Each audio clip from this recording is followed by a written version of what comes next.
Her fingertips trace the raised tissue across his chest. A scar that runs from collarbone to navel like a lightning strike frozen in flesh. He's not breathing. Neither is she. The penthouse is silent except for the rain hammering Seoul's windows 53 floors below.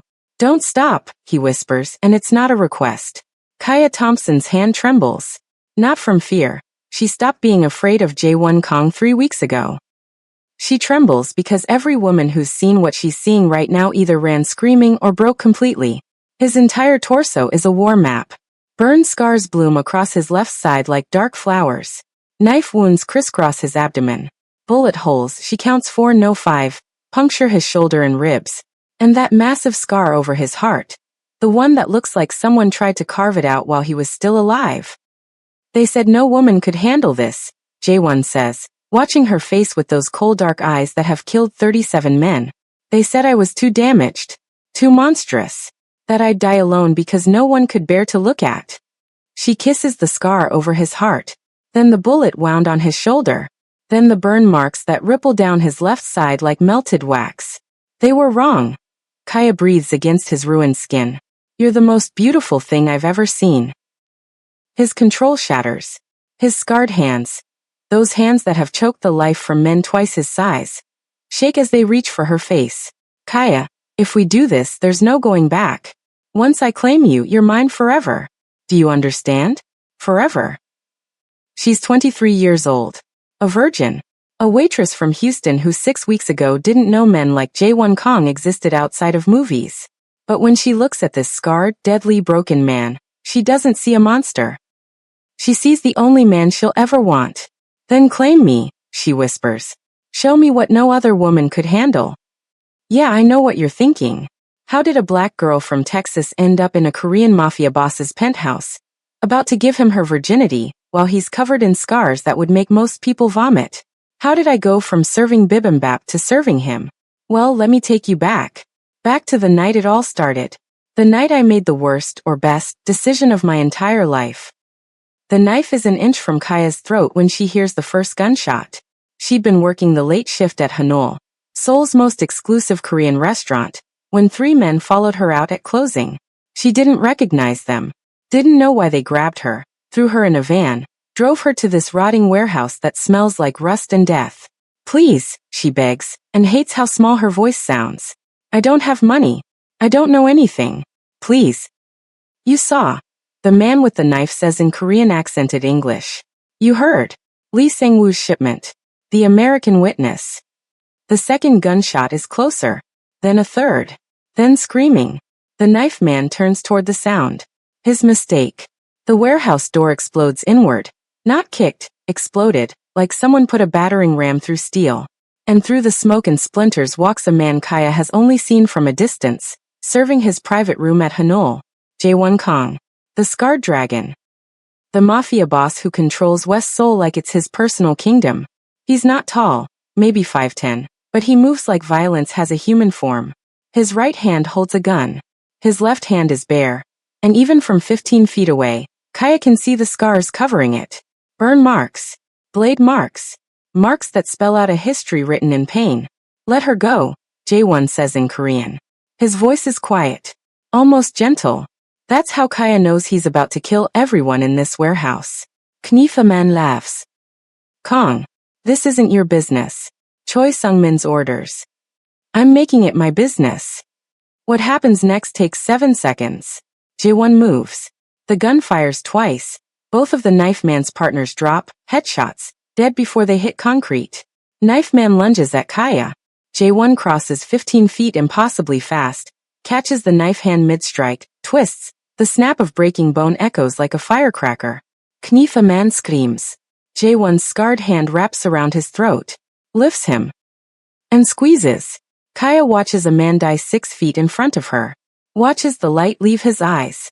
Watches Jae-won's face remain completely calm, almost bored, while he chokes the life out of someone with his bare hand. He drops the body, turns to Kaya, and that's when she sees it.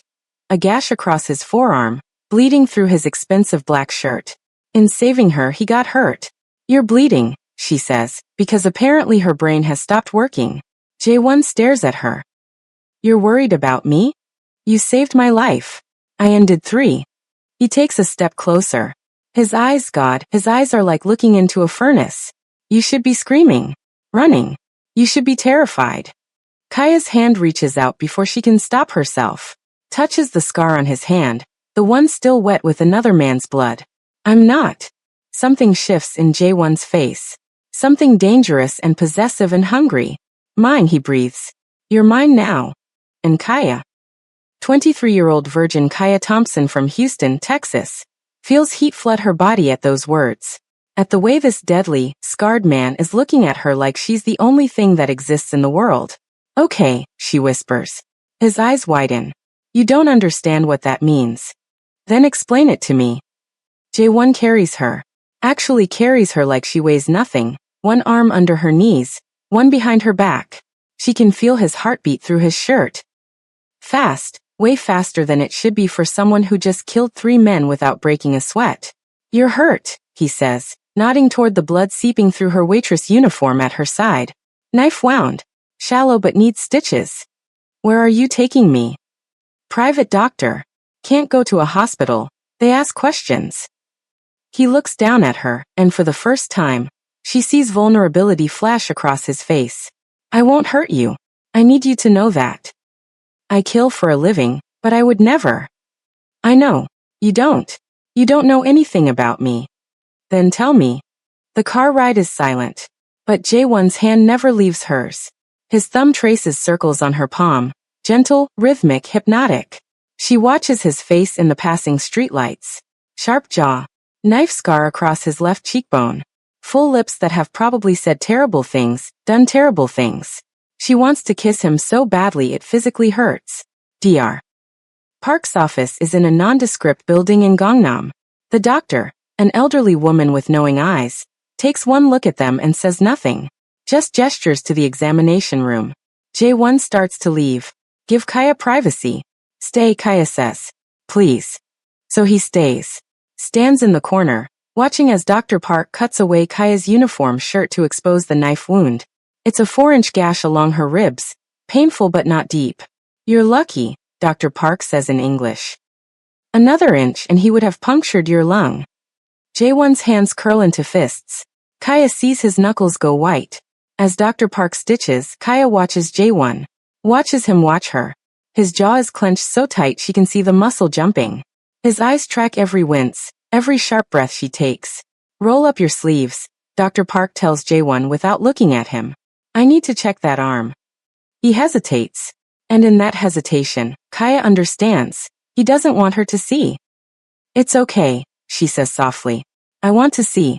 Jaewon's eyes lock on hers, searching for disgust, fear, pity, finding none of it. Slowly he rolls up his right sleeve. The scars are worse than she imagined. Burn marks cover his entire forearm, the skin shiny and warped like melted plastic. Knife scars crisscross over the burns. And tattooed over all of it, a dragon, black ink worked into the damaged tissue, turning his scars into art. Kaya can't breathe. Not from horror. From something else entirely. Who did this to you? She whispers. People who thought they could break me. His voice is flat. Dead. They were wrong. Good. His eyes snap to hers. Good. Good that they failed. Good that you survived. Good that you're here. She doesn't understand where this boldness is coming from, but she can't stop. Because if they'd succeeded, you wouldn't have saved me tonight. The air in the examination room gets thick. Heavy. Electric. Dr. Park clears her throat. All done. Keep the wound clean. No heavy lifting for a week. And you, she points at Jaewon. Get that arm properly bandaged before it gets infected. Jaewon's penthouse occupies the entire 53rd floor of Gangnam's most exclusive building. Floor-to-ceiling windows overlook Seoul like a kingdom laid out for inspection. The decor is minimalist. Expensive. Cold. Like no one actually lives here. Guest room is down the hall. Jaewon says, keeping distance between them for the first time since the warehouse. Bathroom attached. Clothes in the closet should fit. I have things for guests. You have a lot of female guests? The question slips out before Kaya can stop it. His laugh is bitter. No. I don't have any guests. The clothes are new. Never worn. He runs his hand through his hair, a nervous gesture that makes him seem suddenly younger. I don't, women don't. Don't what? Women don't stay, Kaya. They don't even make it past the first night. Once they see. He gestures vaguely at his body. Once they see what's underneath, they make excuses. Leave. Block my number. I stopped trying 3 years ago. The vulnerability in his voice cracks something open in Kaya's chest. I'm not them, she says. You will be. Once you understand the danger you're in just by being near me. Then explain the danger. Stop protecting me from information and tell me what's happening. So he does. He tells her about Choi Sung-min, the rival syndicate leader who controls East Seoul's shipping docks. About the weapons smuggling operation Sung-min runs through legitimate import businesses. About how 2 weeks ago, Kaya served a private room at Hanul where Sung-min and his lieutenants discussed a shipment of American weapons coming through Busan. You remember serving that room? Jae-won asks. Kaya thinks back. The 7 Korean men. They kept switching between Korean and English. I thought they were just businessmen. They thought you didn't understand Korean. But you did, didn't you? I've been taking classes. I'm not fluent, but I understood enough. Horror dawns. They tried to kill me because I overheard. Names. Dates. Shipping manifests. You're a witness to a federal crime. Sung-min can't let you live. So what now? I hide forever? Go back to America? Jae-won's face goes hard. You can't go back. They'll follow you. Hunt you. Hurt everyone you love to get to you. He takes a step closer. There's only one way to keep you safe. What? You stay with me. Under my protection. In my world. Another step. You become mine in a way that even Sung-min won't dare touch you. Kaya's pulse hammers. What does that mean? Become yours. It means exactly what you think it means. His voice drops to almost a whisper. It means I claim you publicly. Make it known that harming you means war with me. It means you live here.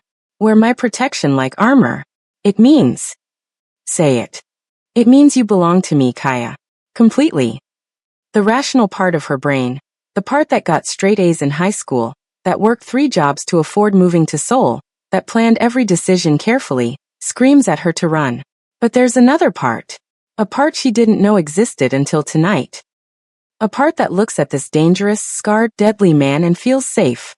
Wanted. Seen. Okay, she says. You don't understand what you're agreeing to. Then show me. The words hang in the air like a dare. Jae-won crosses the distance between them in 2 strides. Stops inches away. His scarred hand rises slowly, giving her every opportunity to flinch, to back away. When she doesn't, his fingers brush her cheek with devastating gentleness. I've killed 29 people with these hands, he says quietly. I've tortured information out of men who begged for death. I've built an empire on fear and blood and violence. These hands are weapons, Kaya. Not meant for touching something soft, something pure.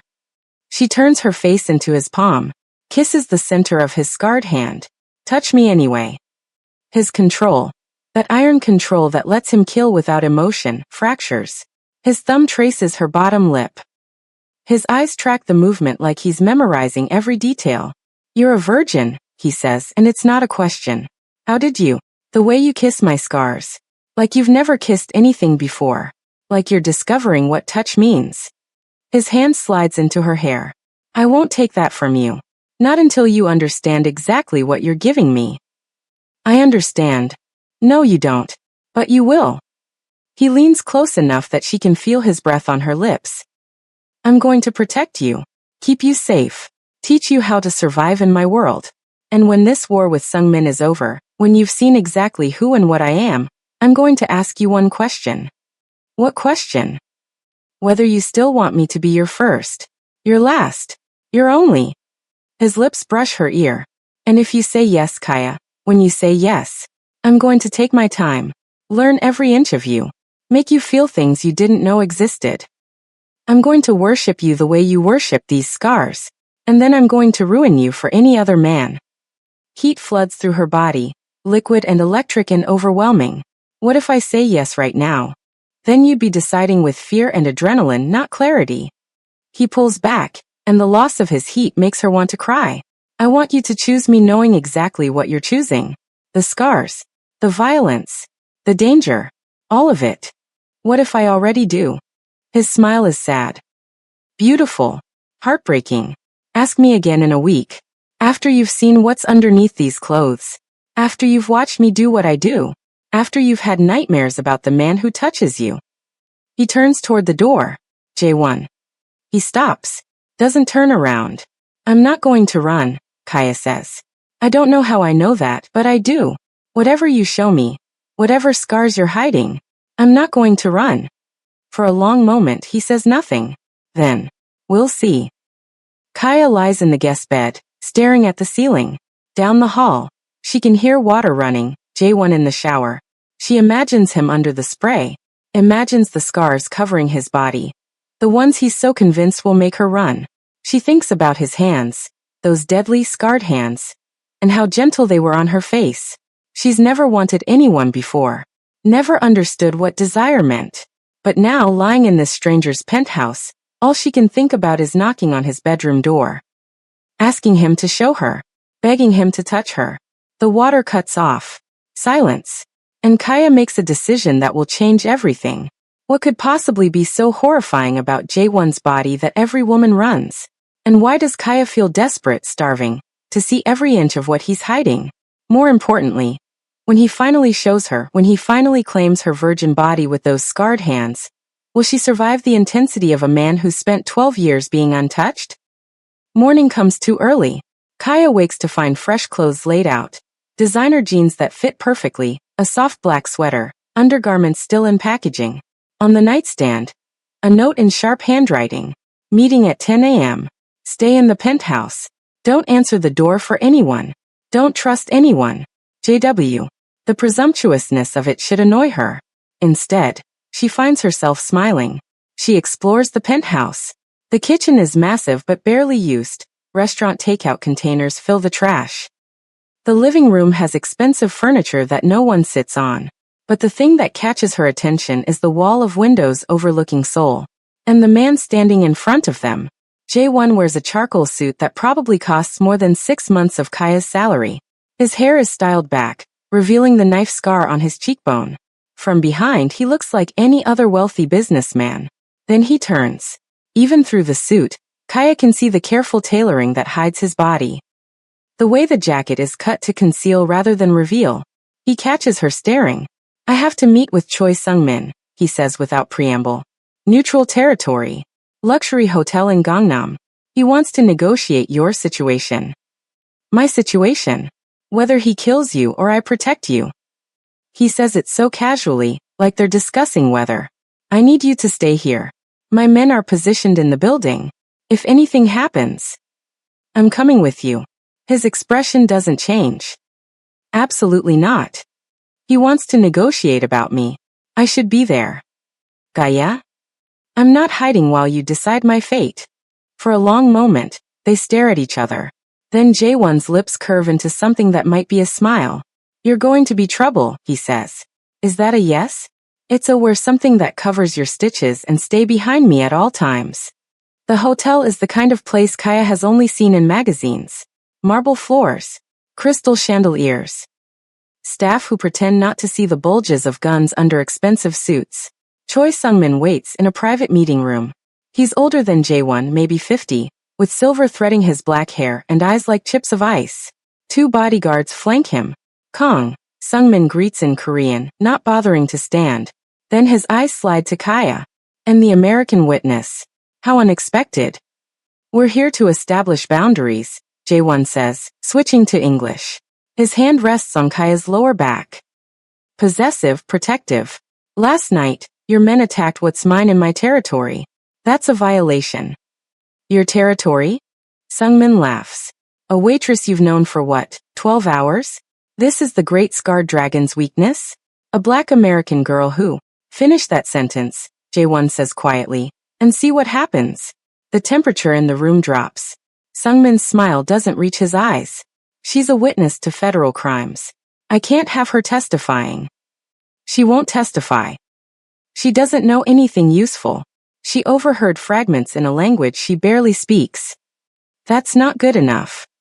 Then here's what is good enough. Jae-won takes a step forward. She's under my protection. She wears my claim. If you touch her, if you even look at her wrong, I'll burn your entire operation to the ground. The docks, the clubs, the shipping lanes, all of it. Kaya watches Sungmin's face, sees him calculating, weighing. You'd start a war, Sungmin says slowly. Over a woman you just met? Try me. Silence stretches. Finally, Sungmin leans back in his chair. Fine. The girl lives. Consider this professional courtesy. But his smile is shark-like. Dangerous. But calm? The moment your protection wavers? The moment she's not under your constant watch? She's dead. Understood. They leave. Kaya doesn't breathe until they're in the car. That's it, she asks. He just agreed? Jae-won's hands are white-knuckled on the steering wheel.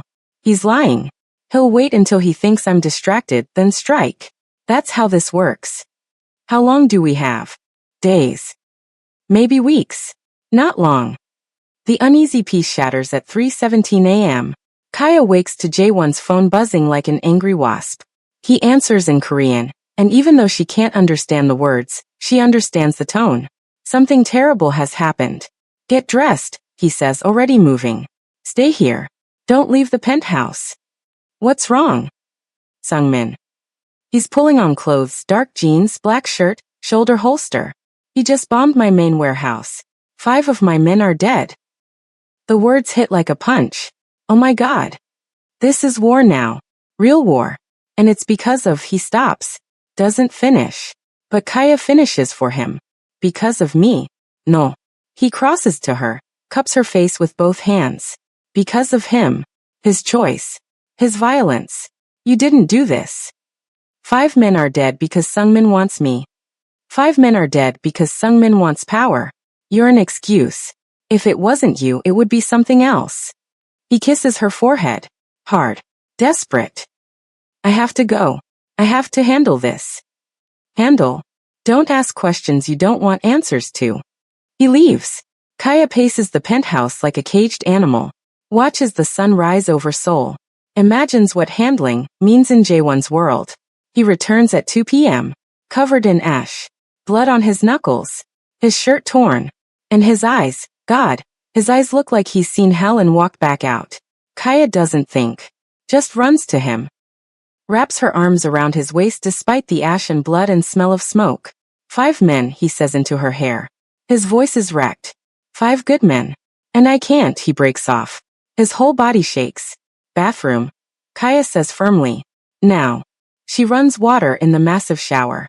Helps him peel off the ruined clothes. And that's when she sees them. Scars. Running up both arms. Disappearing under his undershirt. Some old and silver. Some still pink and healing. Burn marks. Knife wounds. Bullet grazes. His arms are a roadmap of violence. And Kaya wants to kiss every single one. Let me, she says softly. He doesn't resist. Lets her guide him into the shower. The water runs red, then pink, then finally clear. Kaya takes soap and a cloth and washes the blood from his knuckles. The ash from his hair.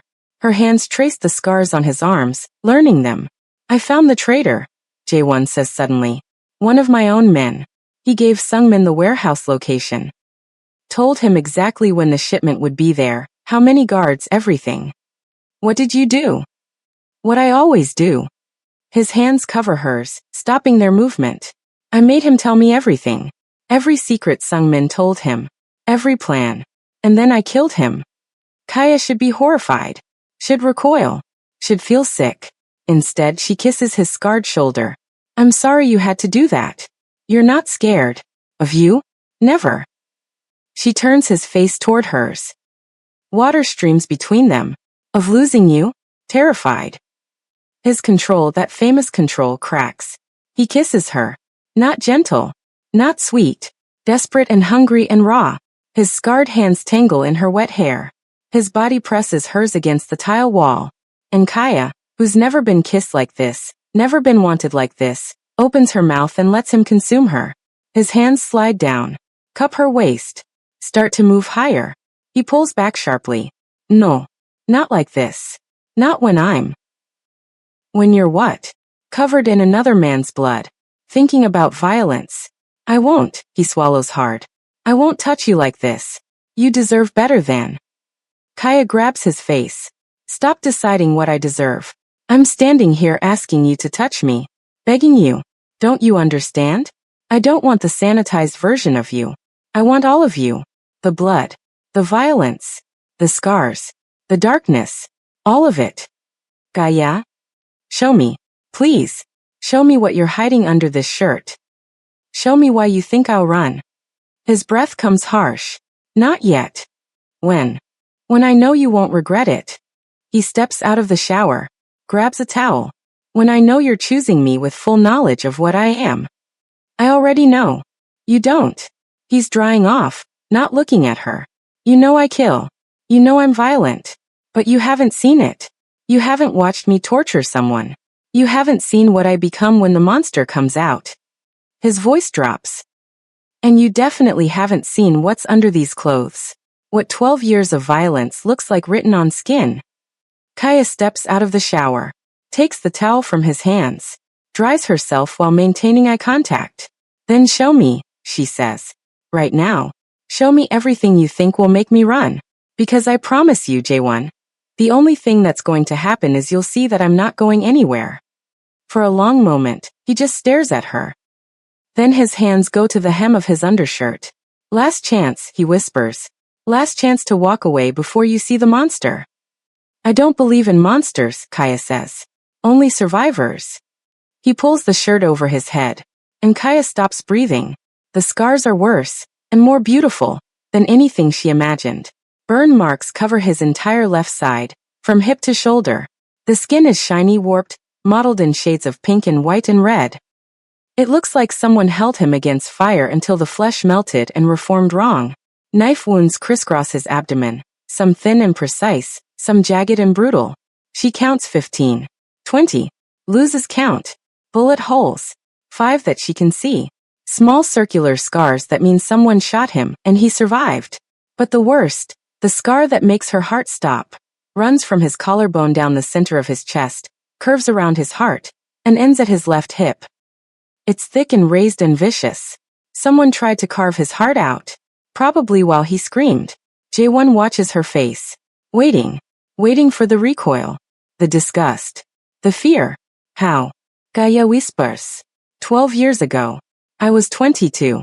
My father's second in command. Man I called uncle, man who taught me to fight, decided he wanted the organization for himself. J1's voice is flat. Dead. He burned our family compound with my parents and younger sister inside. Locked the doors. Made me watch. Then he spent 4 days making sure I'd never forget. The burns. He held me against burning metal. Wanted to mark me. Make me too hideous for anyone to follow. His laugh is bitter. Worked pretty well. The knife wounds. Different people. Different fights. Different years. When you lead with fear, everyone wants to test if you're really as strong as they say. He traces one of the scars on his abdomen. This one was 2 years ago. Rivalgong. They sent a woman to seduce me. Got me into bed. Pulled a knife. I was too slow getting dressed. She saw the burns, hesitated, and I killed her. But not before she got a few good cuts in. And this one. Kaya's fingers hover over the massive scar running down his chest. Not touching. Not yet. My uncle. After he finished with the burns, he wanted to prove that even my heart was damaged. Ugly. He tried to cut it out while I was still conscious. J1's eyes are somewhere far away. Didn't succeed obviously. But I remember every second. Every cut. Every stop. He blinks. Focuses on her. See? Now you understand. This is what's underneath the expensive suits. This is what women see, Anne. Kaya places both palms flat on his scarred chest. Feels his heart hammering beneath the ruined skin. How many women have seen this? She asks. 7. Over 12 years. Not many I know but. And they all ran. His jaw clenches. Yes. Then they're idiots. He jerks back like she slapped him. What? They're idiots. Kaya steps closer. Presses her whole body against his. Skin to skin. Her smooth brown skin against his scarred, warped flesh. Because this. She runs her hands over the burn marks. Means you survived fire. This, her fingers trace the bullet holes, means you survived being shot 5 times. And this, she kisses the massive scar over his heart, means your heart refused to stop, refused to give up, refused to die. Kaya. You're not a monster, Jaewon. You're a miracle. She's crying now, tears mixing with the shower water still clinging to her skin. Every scar is proof that you're alive, that you survived things that should have killed you, that you're stronger than pain and fire and bullets and betrayal. He's trembling. This deadly, dangerous man is shaking like a leaf. I'm ugly, he whispers. You're beautiful. I'm diamond. You're perfect. I'm. She kisses him. Cuts off whatever self-loathing was about to come out. Kisses him like she can pour all her wanton need and desperate aching desire into him. And when she pulls back, she looks directly into his eyes. I want you, she says clearly. All of you. The scars. The violence. The darkness. The pain. I want to know every story written on your skin. I want to kiss every mark someone put on you. I want to learn you so well that I can touch you in the dark and know exactly where I am on your body. You're a virgin. I know. She takes his scarred hand and places it on her breast. And I'm choosing you to be my first. My last. My only. I'm choosing these hands that have killed 29 people.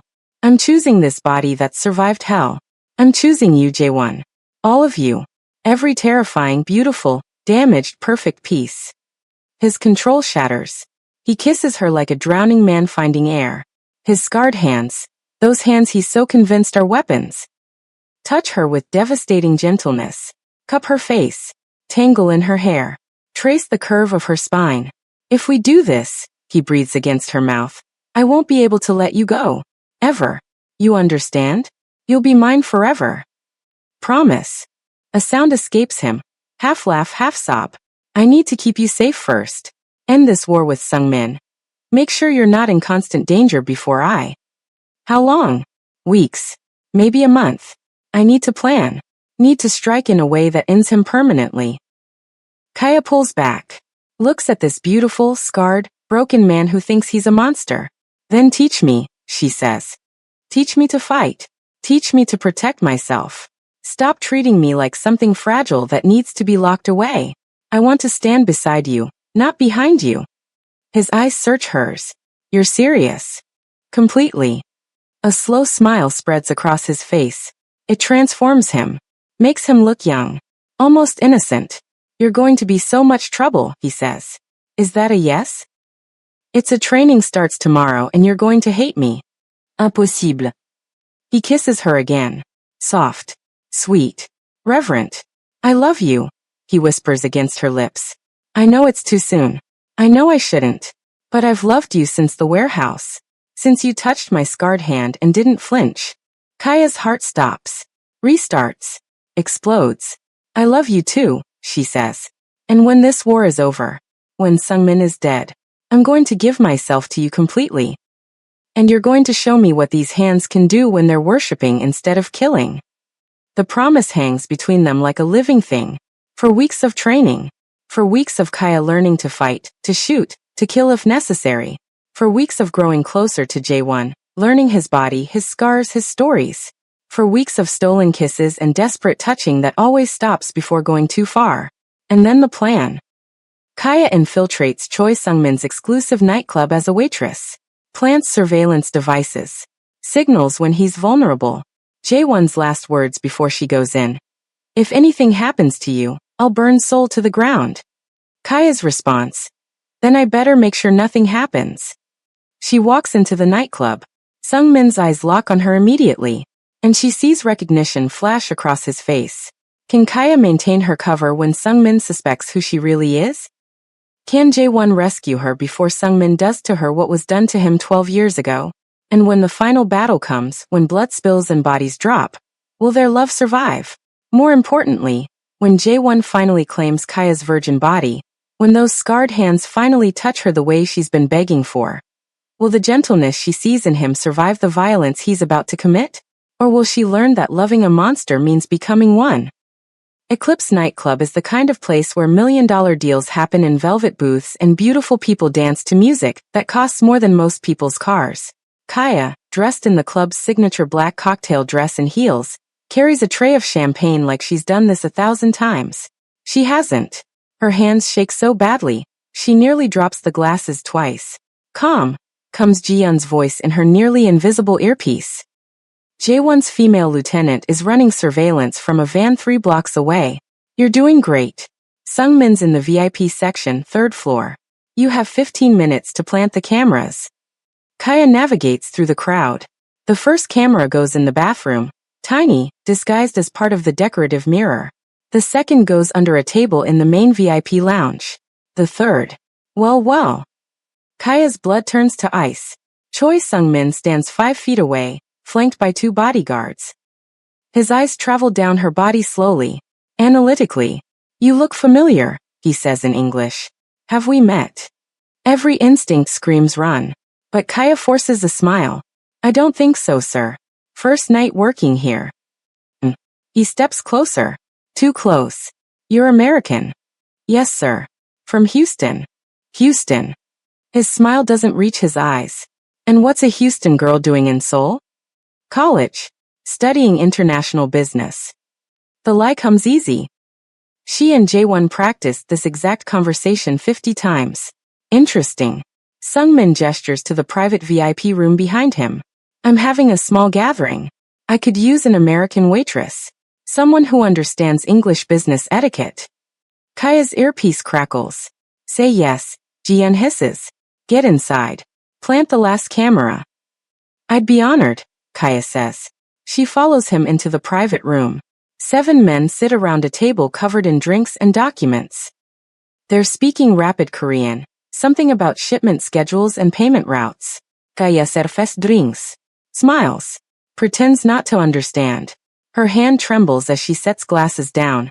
And she uses the movement to place the 3rd camera under the table's edge. Done. She has all 3 planted. She just needs to. You know what's funny?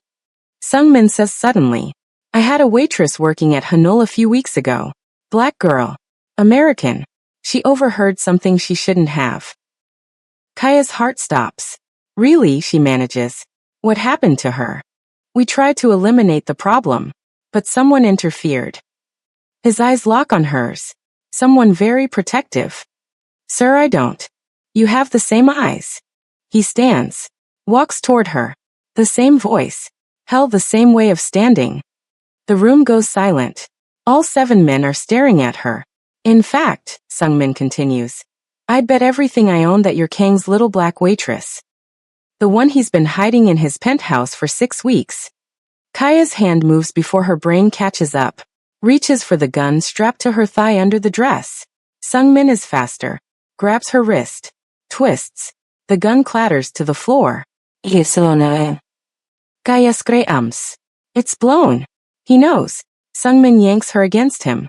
Pulls a knife from his jacket. Presses it to her throat. Tell Kong, he says to one of his men, that I have his woman. If he wants her back, he can come collect her body.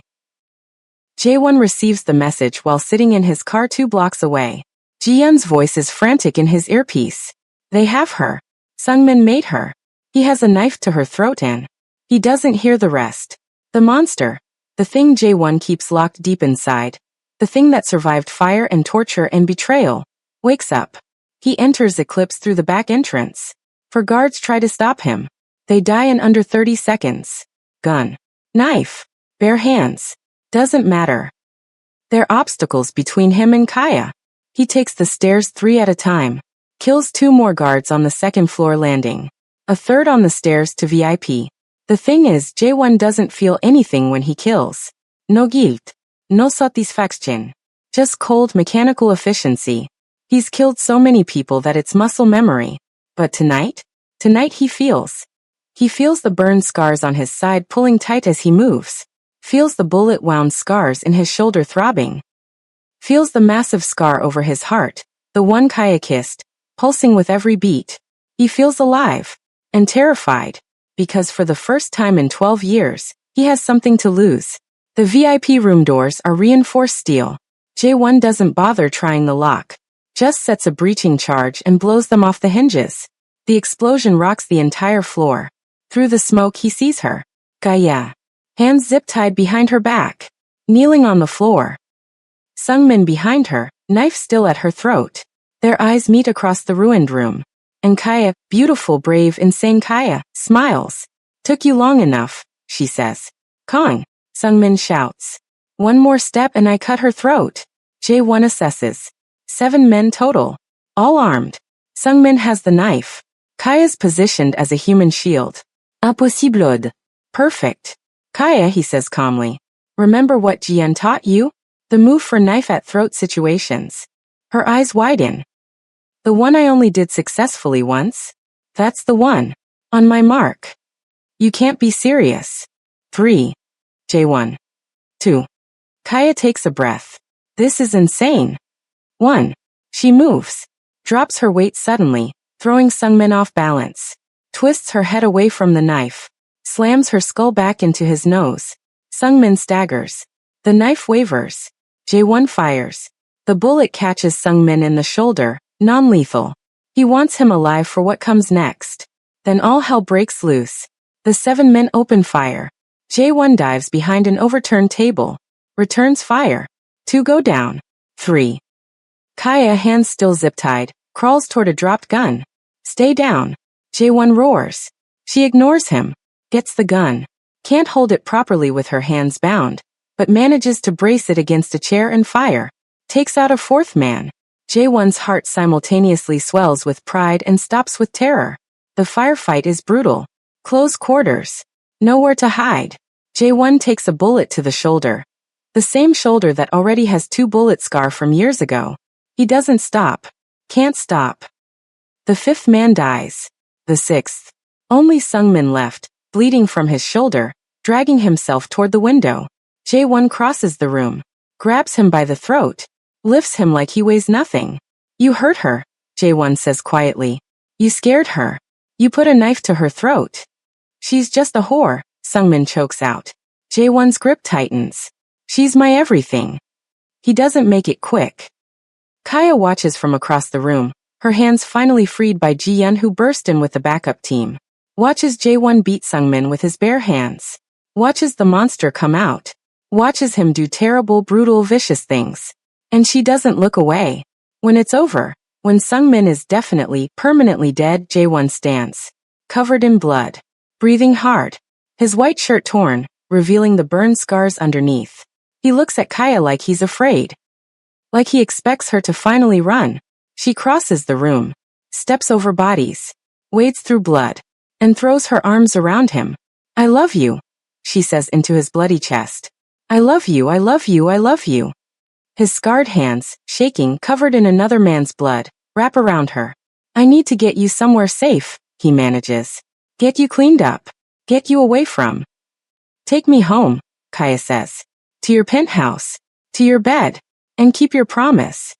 He pulls back. Stares at her. Kaya, you just watched me kill someone with my bare hands. You need time to process. I need you. She cups his face, smearing blood on her own hands. I need you to take me home and show me that these hands, she kisses his knuckles, can do more than kill. I need you to prove that you're not just a monster. I need you to make love to me like you've been promising for 6 weeks. You're in shock. I'm in love. There's a difference. She looks directly into his eyes. I've seen all of you now. The scars.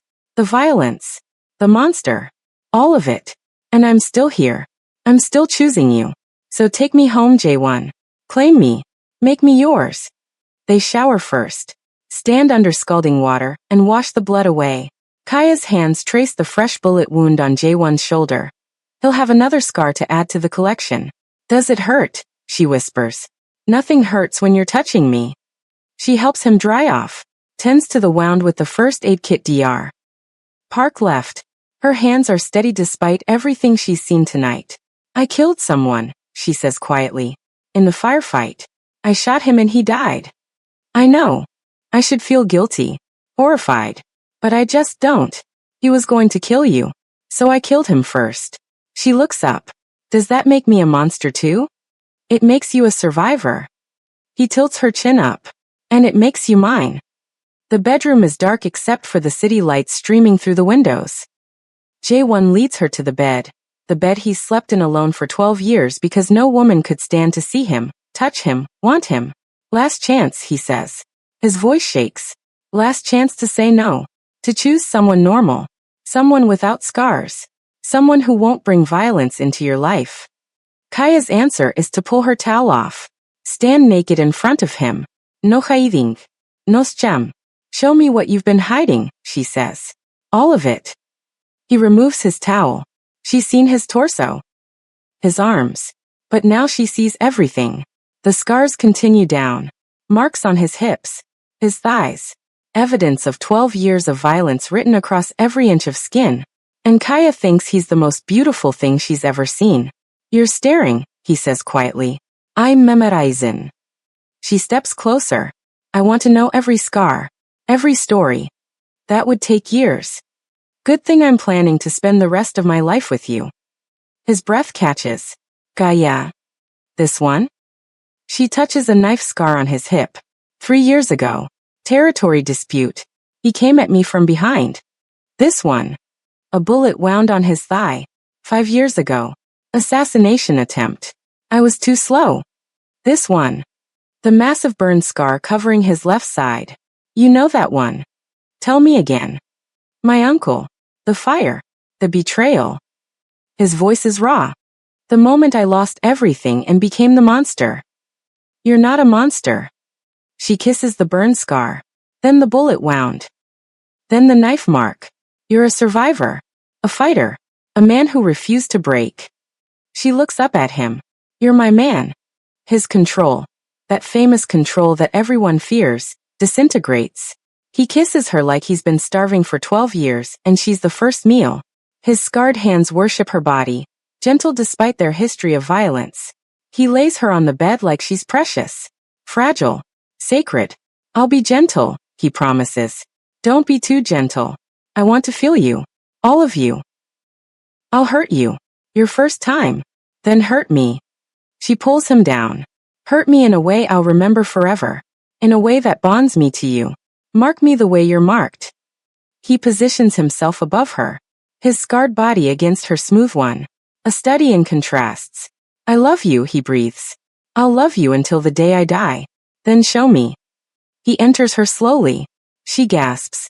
Pain and pleasure mixing in ways she didn't know existed. He stops. Don't stop, she commands. Don't you dare stop. So he doesn't. He makes love to her like he's been dreaming about it for 6 weeks. Like she's the only woman who's ever mattered. Like every scar on his body led him to this moment. This woman, this perfect, impossible love. Kaya wraps her legs around his scarred waist. Runs her hands over his ruined back. Kisses the massive scar over his heart. Mine, she whispers. You're mine. Yours, he agrees. Forever yours. The pain fades. Becomes pleasure. Becomes something transcendent. He moves in her and she moves with him. And together they create something neither has ever experienced. Afterward, they lie tangled in sweaty sheets. His scarred hand rests on her hip. Her smooth hand traces the burn marks on his side. You know what's funny? Kaya says softly. What? Everyone said no woman could handle your scarred body. That you were too damaged. Too monstrous. She kisses his chest. But they were wrong. It's not about handling you. It's about loving you. All of you. Scars and darkness included. I don't deserve you. Probably not. But you're stuck with me anyway. He laughs. Actually laughs. The sound is rusty, like he hasn't done it in years. I'm going to spend the rest of my life proving I'm worthy of you, he says. You already are. Kaya stands in front of the mirror, studying her reflection. The girl who moved to Seoul 7 months ago, naive, inexperienced, innocent, is gone. In her place stands a woman who's killed to protect what's hers. A woman who's loved a monster and found beauty in scars. A woman who's 3 months pregnant. The test sits on the bathroom counter. 2 pink lines. Undeniable. Jae-won finds her there. Takes one look at the test and freezes. Are you? He can't finish the sentence. Yes. Silence. Then he drops to his knees. Presses his forehead against her stomach. Thank you, he whispers. Thank you for giving me a future. For making me human again. For loving the monster. You were never a monster. Her hands thread through his hair. You were always just a man waiting for someone to see you. He stands. Cups her face. Marry me. What? Marry me. Make this official. Give our child my name. Let me spend every day for the rest of my life proving I'm worthy of you. Kaya's smile could light up the whole city. Yes. Wedding. Small ceremony. His Mafia family and her friends from Hanul. She wears white. He wears black. And when they kiss, his scarred hands cradle her growing belly. Business. J1 starts legitimizing his operations. Uses Mafia money to buy legal businesses. Kaya becomes co-owner of an expanded Hanul, now a chain of 5 restaurants across Seoul. Integration. She teaches him about Black American culture. He teaches her Korean traditions. Their child will inherit both worlds. Respect. Other Mafia families attend their wedding. Give gifts. Acknowledge Kaya as J1's equal, not his weakness. Preparation. They convert a spare bedroom into a nursery. Paint it neutral yellow. Fill it with books in both English and Korean. Intimacy, their private moments. Kaya still traces his scars every morning. The ritual has become sacred. Each scar has a story. Each story brings them closer. Strength. Kaya continues training. Even pregnant, she works with Ji-yeon. Learns to protect herself. Their child. Their future. Labor comes fast and brutal. J1, whose face-down armed men without flinching, looks terrified as he drives her to the private hospital Dr. Park arranged. You're okay, he keeps saying. You're okay. You're okay. I'm fine. Kaya grits out between contractions. You've been shot 5 times. I can handle childbirth. That's different. How? Because I love you more than I love myself. And if something happens to you, Nothing's happening to me. I'm strong. You made me strong. The labor is long. Painful. Excruciating. Kaya screams and curses and threatens to kill J1 for doing this to her. He never leaves her side. Lets her crush his scarred hand. Whispers encouragement. Tells her she's strong. Beautiful. Perfect. At 4:47 a.m., their daughter is born. She has Kaya's dark skin and J1's Korean features. A perfect blend of both worlds. When she opens her eyes, they're the same coal dark as her father's. J1 holds her for the first time and breaks down completely. This deadly, dangerous man who never cries. She's perfect, he whispers. How did we make something so perfect? We made her from scars and survival, Kaya says. From love that refused to break. From choosing each other every single day. They name her Ji-hai, wisdom and grace in Korean. The warehouse where they first met has been demolished. In its place, a community center funded by anonymous donors. It offers services for abuse survivors, teaches self-defense, provides counseling. Kaya stands at the ribbon-cutting ceremony, Ji-hai on her hip, J1 beside her. They look like any other wealthy Seoul family. But Kaya knows the truth. She knows that under his expensive suit, J1 still carries scars from 12 years of violence plus the new ones from the night he saved her. She knows that his Mafia ties aren't completely severed. Some things you can't walk away from completely. She knows that she's killed. That she's capable of violence. That she's not the innocent girl from Houston anymore. But she also knows this. Love isn't about perfection. It's about seeing someone's scars, physical, emotional, mental, and saying, you're beautiful because you survived, not despite it. After the ceremony, they return to the penthouse. Ji-hai naps in her nursery. And Kaya and J1 stand by the windows overlooking the city they conquered together. Any regrets? He asks. She thinks about it. Really thinks. Only one, she says. His face falls. What? That I didn't meet you sooner. His smile is blinding. We have the rest of our lives. Not enough time. Then we'll make it enough. He removes his shirt. The scars are still there. Will always be there. But now Kaya sees them differently. Not as damage. As proof. Proof that he survived. Proof that he's strong enough to love. Proof that beauty exists in broken things if you're brave enough to look. She traces the scar over his heart. The one she kissed that first night. The one that made her fall in love. Do you remember what you said? She asks. That night you showed me everything? You said that if I still wanted you after seeing the scars, you'd ruin me for any other man. I remember. Well, congratulations. Mission accomplished. I can't imagine wanting anyone else. Ever. Good. He lifts her, carries her to their bedroom. Because I plan to spend the next 60 years reminding you exactly why you chose the scarred, damaged, broken monster. You're not a monster. No, he agrees, laying her on the bed. I'm your monster. There's a difference. And as he makes